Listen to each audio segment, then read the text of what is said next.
What's up, YouTube? I'm Z, and this channel shows you the world through my lens. We just watched the mini-sode special between Season 1 and Season 2 with the new Doctor, David Tennant.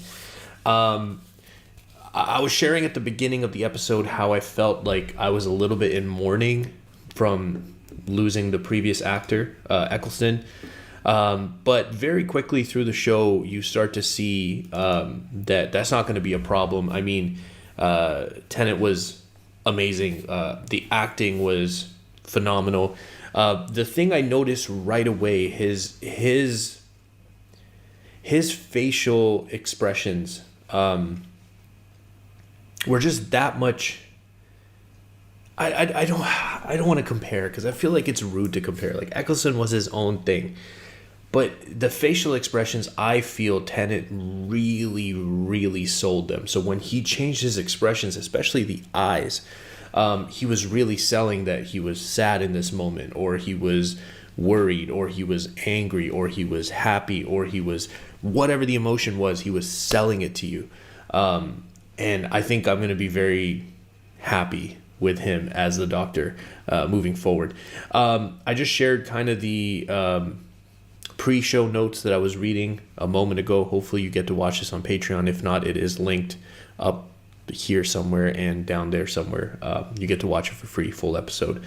But yeah, I read that, so I know that the minisodes and the specials kind of run around Christmas or on Christmas pretty much every year. So that was a cool little background, especially the charity stuff. Let's check out some episode information here. So the episode is called Born Again and the Christmas Invasion.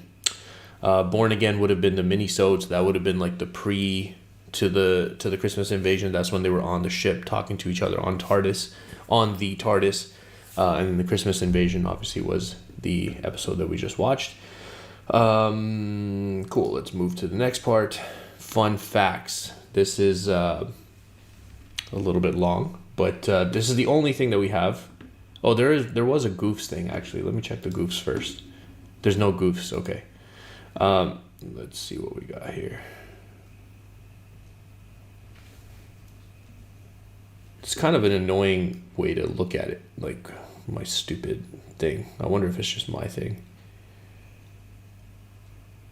Okay. It's hard to read. David Tennant and Billie Piper were not on set at the same time as each other, and as such talk to stand-ins when they're visible on camera. Really? Doctor sends the TARDIS flying into the time vortex at such reckless speeds that the cloister bell begins to sound. This is a familiar sound from the classic Who that only sounds when the situation is very, very bad. So that doesn't mean anything to me, but obviously those that watched classic Who would have recognized that. Post-regeneration instability has been present to varying degrees in most of the Doctor's regenerations. Consistency. The minisode was broadcast as part of Britain's annual Children in Need telethon. Doctor Who has a long history of participating most years, sometimes with a canon short like this, and sometimes with actors participating in other ways, either in character or as themselves. The online feed of the mini episodes ended with several pre-recorded inserts of Tennant and Piper appealing for donations to children in need. I like that. It's dope. At 7 minutes long, the Children in Need special set the record for the shortest single episode of Doctor Who to date. Since then, shorter minisodes have been produced. The mini episode aired the same day that Harry Potter and the Goblet of Fire was released. The film features David Tennant as the villain, Barty Crouch. That's right, Jr., who coincidentally had similar clothing garments to the Ninth Doctor, such as leather jacket and black jumper, and prominently features in a scene where a disguised Crouch, played by Brendan Gleeson, transforms back into the regular appearance as played by Tennant. While the new Doctor is picking out his new clothes, he briefly considers, by the way, the moment where he kind of had that, he fought off the Santas or whatever in the tree, that's where I recognized him from Harry Potter. I didn't see it right away, but I recognized it then.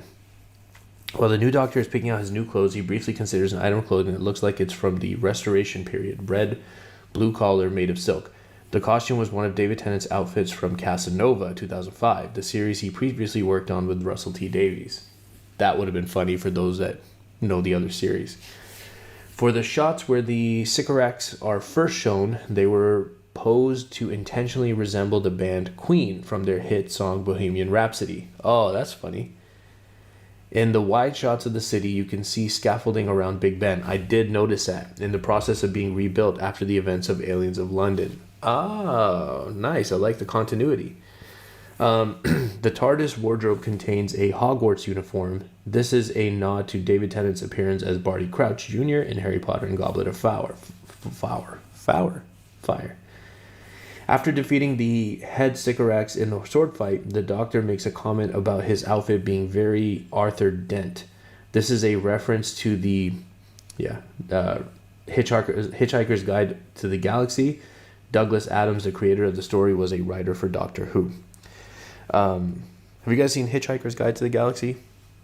I enjoyed that. It was good. Excuse me. Oh my goodness. Here we go.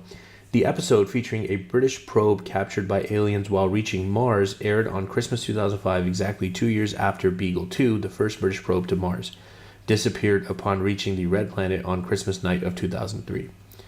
The prototype of the Sycorax swords was auctioned on eBay to raise funds for the Great Ormond Street Hospital Children's Charity. It raised £920, approximately $1,150 US. I like charity stuff, so I like seeing that.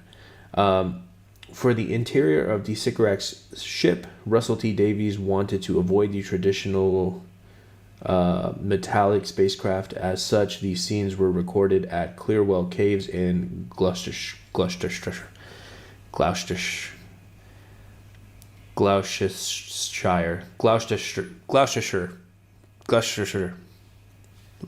Please help me on how to say that. Gloucestershire. David Williams and Bill Nighy, I don't know if I'm saying that correctly, were both considered for the role of the 10th Doctor.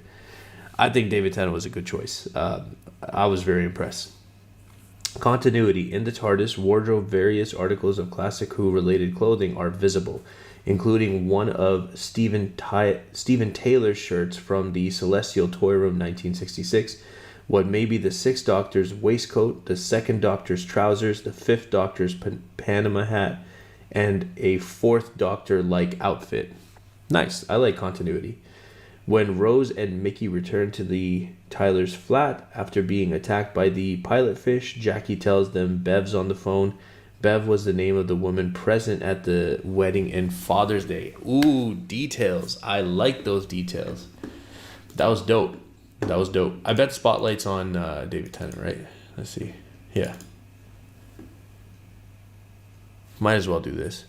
10th Doctor is... Oh my goodness. What a nightmare using this mouse. Okay. 10th Doctor is played by David Tennant, born 18th April 1971, a Scottish actor. He is best known for portraying the 10th incarnation of the Doctor in the sci-fi series Doctor Who. His other notable screen roles include Detective Inspector Alec Hardy in the crime drama Broadchurch, 2013 to 2017, and his 2014 remake Kilgrave in the MCU superhero series Jessica Jones, 2015-2019. Crowley in the fantasy series Good Omens, 2019 to present, and various fictionalized versions of himself in the comedy series Stage, 2020-2022. Tennant has worked extensively on stage, including a portrayal of the title character in a 2008 Royal Shakespeare Company production of Hamlet that was later adapted for television. He is also a voice actor featuring in the animated series DuckTales 2017 to 2021. In 2015, he received the National Television Award for Special Recognition. He did a phenomenal job, in my opinion. I think it was a great introduction of him as the Doctor. I very quickly went from mourning the previous Doctor to being like, oh my God, this is going to be really good. So, yeah. I know I kind of just talked more about maybe not like the episode, but I think I did a fair amount of talking about the episode during the episode, so should be fine. If you guys are still here, I appreciate you spending your time with me. I hope you have an amazing day, and I will see you next time.